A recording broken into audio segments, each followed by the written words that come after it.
Hi, and welcome to A Better Place.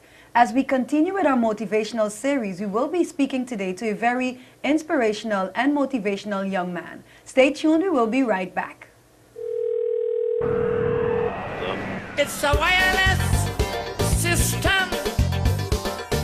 Cable WTN. Go digital WTN. With local TV on channel 10. Call and make a date. 542-5898. Down by overseas building, Ruby and staff waiting. 48 channel, fasting with plenty more coming. News and sports from all over. Novella, Creole and Patois. Local thing is priority soon. Pavement and Taki-Taki. TV Carib on channel 10. We'll always be your friend. Check out the scene, we have the best rate. 542-5898. Hey man, look, baby's jumping up in the crib, listening and watching TV Carib. What? You're making joke.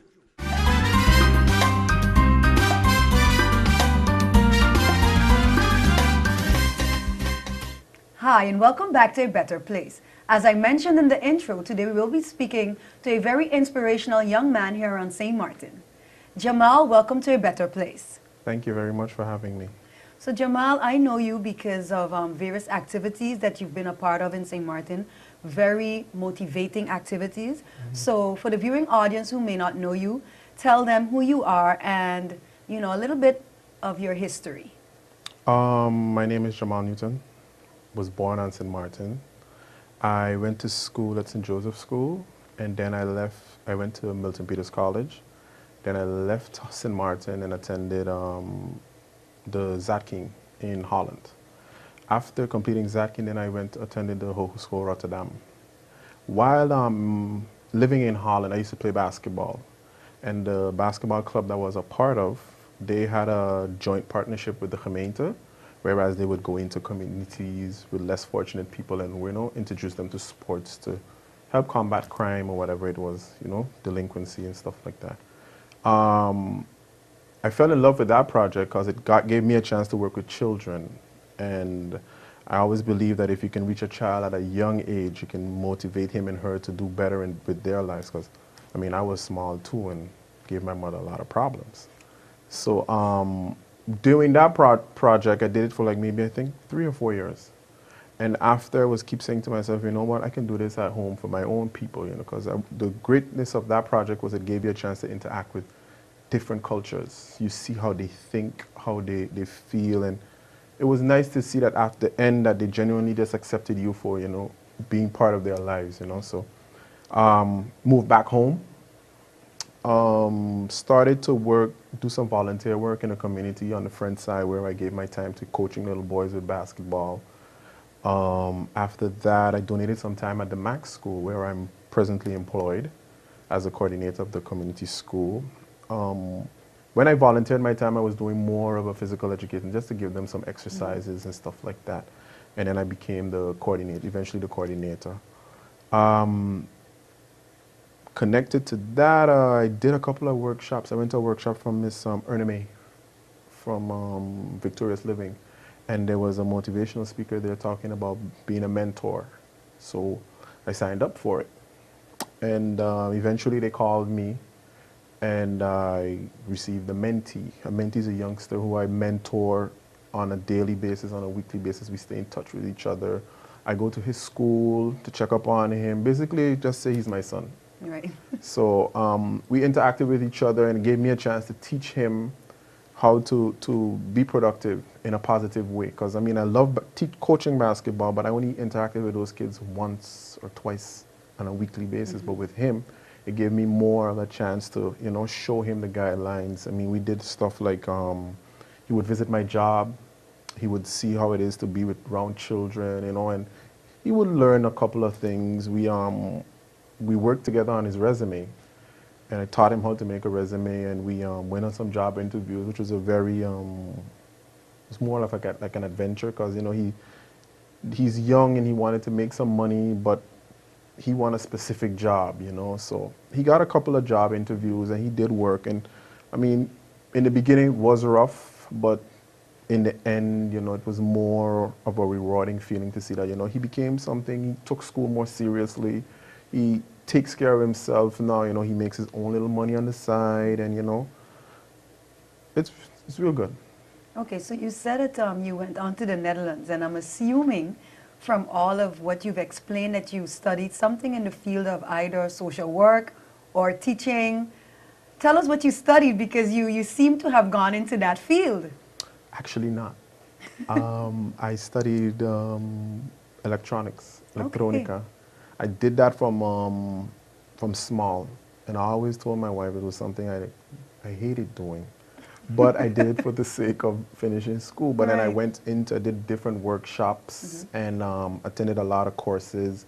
How it, you know, I'm working with youngsters, especially young men who are, you know, on the brink of being either troubled or they just need the guidance to, you know, to help them make themselves something in the community, you know. And I did a lot of that, and I found that was more challenging than what I really did study, you know. So that's what I did when I attended Holland. Okay, so basically, do you work in the field that you studied now, or you're not in the field at all? I'm not in the field at all.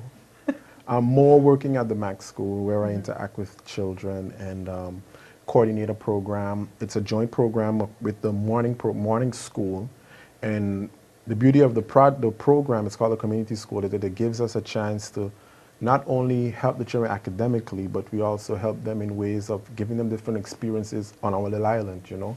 For instance, we do homework, but you don't want them to be in school from 8 to 5, you know. So by 3 o'clock to 5 o'clock, we do a lot of different activities. We do arts and craft, we do music, they get Dutch, they get computer classes, or based on the themes of the month, we would do different activities. You know, we would bring people in from the community. One of the projects we did with the children was we went up to the, what's that place called again? The Concordia Treaty up on St. Peter's Hill. We actually hiked up there with the children so that they can get a bird's eye view of where this treaty was signed, you know, what it meant to the island and stuff like that. We also did a quiz night where we did only a quiz about, it was more like students versus parents. And it was just solely about St. Martin. And the kids learned a lot about, you know, the several monuments that we pass on a daily basis on the roundabouts. We pass them, but not a lot of us know exactly what these individuals did for the country, you know. So we try to educate the children on different themes. Last school year, we took the whole community school to town, and we were blessed to visit the Parliament building, the police station, and the government building. You know, everybody went to separate places, and they all visited those locations, and they did a little report after. So that's more in the field of where I'm working with right now, you know, in the community school. So do you miss anything at all where electronics is concerned? My phone maybe, but besides that, no. No. No. So you said while you were in the Netherlands, you played basketball. Correct. And that basketball association basically, you know, had a community project. Right. And that's how you got interested in working with kids, or was that something also that you loved doing all the time? I did it. I loved working with kids before, you know, but during that project that they gave us a chance to go into these poor neighborhoods, you know, introduce them to basketball, and most of the kids were excited about the basketball, but they were more excited about knowing my culture, you know. Okay. Well, where Jamal, I don't from. want to cut you off because we have to take a break. When we come back, we'll continue discussing about that whole experience you had in the Netherlands. Okay. Stay tuned. We will be right back. GEBE has been faithfully serving the communities of St. Martin, Saba, and Statia, powering your home and our economy.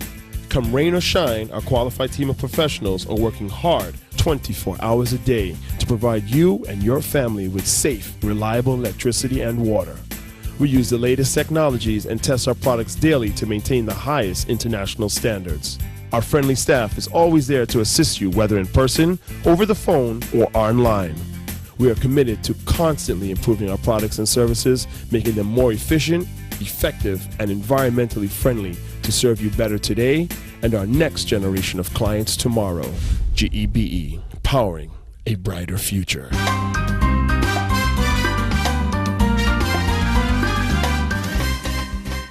Hi, and welcome back to A Better Place. So Jamal, we started discussing about your experience working with the children, the youngsters then, as a part of the project in the Netherlands. Can you continue? Yeah, it was basically a project where we would go into different communities in Rotterdam itself and introduce the youngsters and certain after-school programs into basketball, you know. It gave us a chance to interact with children from different cultures. From you name it, I've met people from all over. And you learned a lot about their culture. They were more interested at seeing, you know, where you come from, where I came from. And I told them St. Martin. Some of them didn't even know it was where it was, you know. So they learned a lot. The exchange was very good for me and for them, you know. We grew. I am still friends with a couple of them, even to be correct, you know. So it was a great program. It was called, I think, Thuis op Straat. Is where they have like an after-school afternoon program that they bring different projects into the community to interact with the people and stuff. So it was a good exchange. And you were a part of this for 4 years?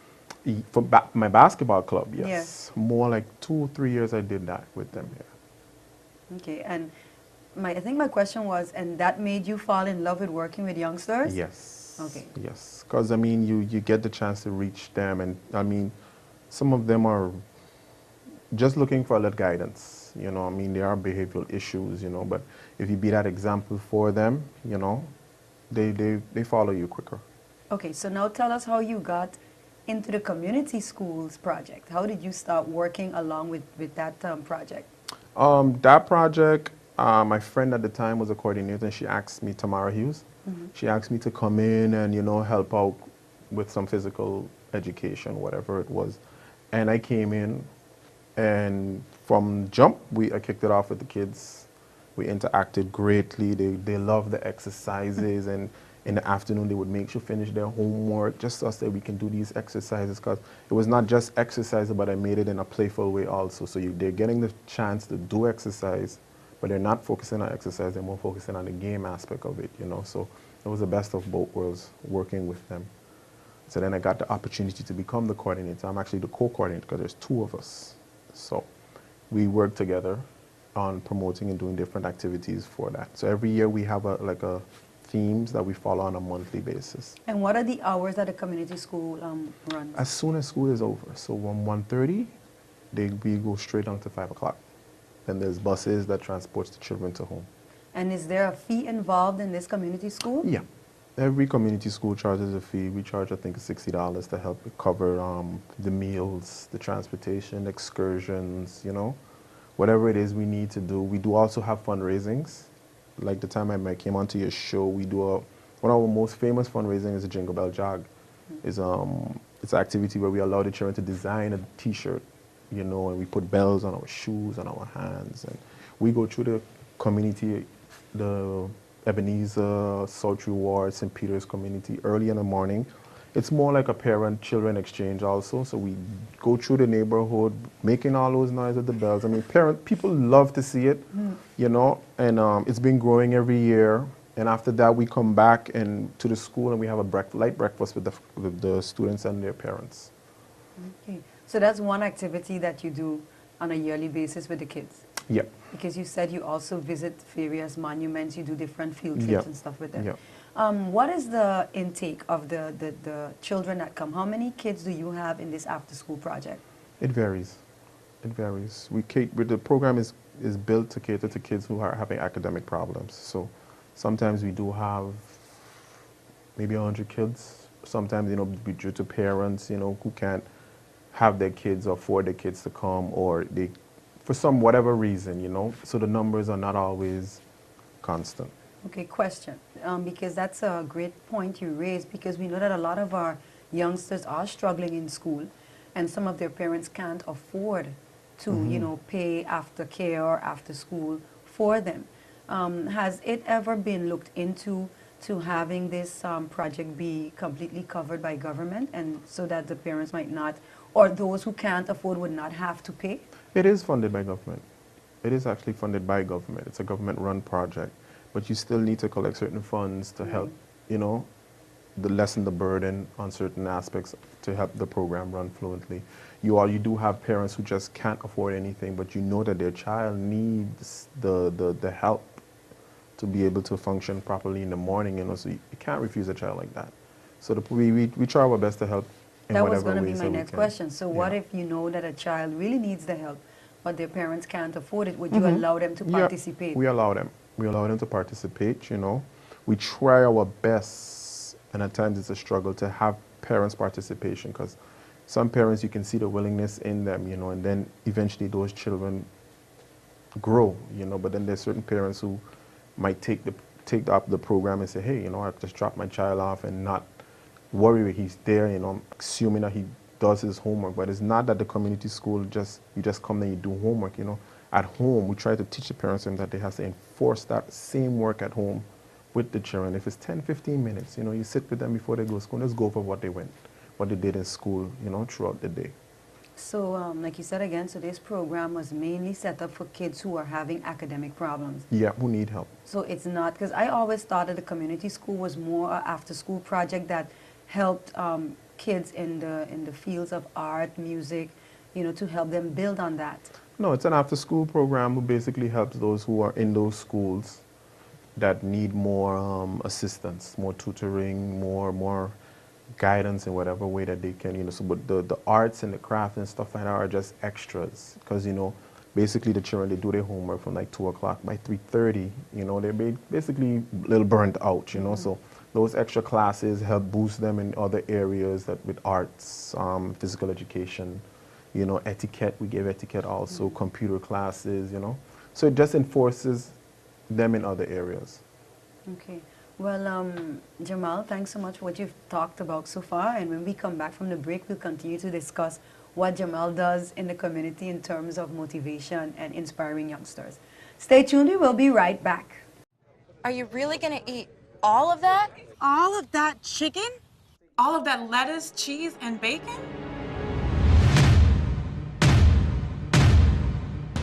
Introducing KFC's new Mr. Twister. It's all that and more, featuring our famous crispy strips, bacon, lettuce, tomato, a cheese blend, and our signature Colonel sauce, all wrapped up in a giant tortilla and toasted to perfection. You gonna eat all that chicken? So good. When I say Xerox, I know what you're thinking. Transit fares, as in the 37 billion transit fares we help collect each year. No. Oh, right. You're thinking of the 1.6 million daily customer care interactions Xerox handles, or the 900 million health insurance claims we process. So it's no surprise to you that companies depend on today's Xerox for services that simplify how work gets done, which is pretty much what we've always stood for. With Xerox, you're ready for real business.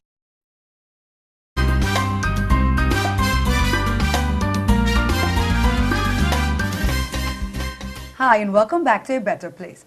So Jamal, now you mentioned earlier in the program that you also did a workshop at Victorious Living, and it had to do with mentoring. You explained about the youngster that you've been working with. Have you been mentoring other youngsters as well? And what was that experience like, taking that course that assisted you to become a mentor? At the moment, I'm not mentoring anybody right now through Victorious Living. I mean, I still stay in contact with my mentee on a daily basis, or every other day. But there are some youngsters, because I used to live on the front side, and I moved to the Dutch side, so I don't interact as much with them. And from what I've heard, you know, a couple of them are not doing too well. So on a daily basis or every other day, we try, either digitally or technically or whatever you call it, we try to stay in contact, and we try to interact as much as possible with each other. You know, so those are my little basketball players. Feel a little guilty that I'm not living over there, kind of abandon them. So I try my best in whatever way to help them in whatever aspects of their lives that I could help them with. So do you still, what are you, a basketball coach for a specific team, or you don't do that anymore as well? Got married, so had to stop. So, but it's something I'm looking back into going into. My daughter plays basketball, so, you know, she has always told me she wants me to coach her team. So I'm thinking about probably this year, you know, giving back some more time into the basketball field. Okay, but since you've you did the mentoring, was it a workshop? Can you tell us a little bit of the tips that were given to you during the workshop that helped you to be a good mentor? Being firm, not allowing the teens of today to walk over you. They're very smart, you know, and at times you have to show them that you're serious. And if I'm telling you, if I told my mentee, I'm gonna check up on you at school, I gotta do it. Because if you don't do it, he's gonna take advantage of it. You know, very bright.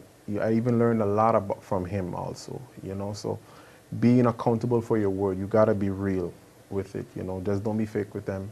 They're more wiser than you think they are. Because I mean, me and him had a conversation, and some of the things that he told me he's experienced, I never went through that when I was his age, you know, so it was a learning experience for me also, you know, so being close with him, we learned a lot from each other, you know, but the workshop always taught you that you mean what you say and say what you mean and mean what you say. So you have to be there for them, you know, it's a child you have, and, you know, biologically it's not yours, but you have to be committed and show that child that you're serious. In the beginning, it was rough for me, but eventually our relationship got better, you know. He knew I was serious. Like when he got his job, I saw him. He came up at my school, actually, with his job, he's doing job training. He was like, you know, hey, I made it, you know, I got my job, you know. So I was like, yeah, man, you know, how you feel? He was like, I feel good. I feel real good. I'm taking care of myself. I can help pay certain bills. I can get my own little shoes that I want to get now and I want to go out. And he told me if he had a girlfriend, so he wanted to take her out. I was like, what? You know, so he even offered me for lunch once, you know. So that exchange, the relationship grew, you know. It's not that if it's rough, it starts off that you quit, but you just got to stay consistent with them. They need to see consistency. But, you know, what you said, I think is very important because a lot of our young men are lacking that guidance or don't have the father figures in their lives. And we see it just in about everything, in the way that they are, in the way that they act on the streets. And that mentorship program or course that you did, you know, it helped you to reach out to maybe one and to others. But I wish that more young men of your stature in St. Martin would actually do that, you know, reach out to the young men and see how they can help them. Because I remember it's a couple of years ago, some very prominent young men in St. Martin started a group. I don't remember the name of it, but it was supposed to be a kind of a Big Brother program, and I don't know whatever became of it, but I would like to encourage you because I'm not a man, so, you know, I actually wanted to put some group of men together and say, look, run with this and be mentors, because a lot of us do it as women, but we see where more men role models are needed in the St. Martin community, because we don't want our kids constantly looking at persons that they see on television and saying, well, I want to be like him or her. We have role models right here in St. Martin, you know. So how would you then, in your position, encourage other men who are doing fairly well within the Society of St. Martin to become a mentor and to assist others? Takes time. You have to be able to have time to put into it. But there are a lot of other guys out there who I know personally, they do a lot into community. They might not do it into the public's eye, but in the background, they do a lot. I mean, to name one is Keith Hansen. He district basketball. I was vice president for a couple of years back with that also, but he's doing great work, you know. I mean, he basically provides a place for almost 100 young men to go every day to play basketball, you know, and it's no violence. You know, they interact with each other. First it was districts, now you see teams are mixing. So he's basically one of them that is using sports to combat a lot of crime and stuff. Robbie Pantoflet. There's a lot of people you can name that are doing stuff in the community. Probably they might not be interested in doing a mentorship, you know, but sometimes they just need the recognition that, you know, that, hey, what you're doing means a lot into our community, you know, because there's a lot of others. There's a lot of others who have an impact on youngsters that you see them on a daily basis. And me and my wife, we talk about it a lot. And once she told me, you always bigging up those guys, those fathers who you see with their daughters, you know, and I take great pride in that, because, I mean, if that brother don't know he's doing something good, how does he continue, you know?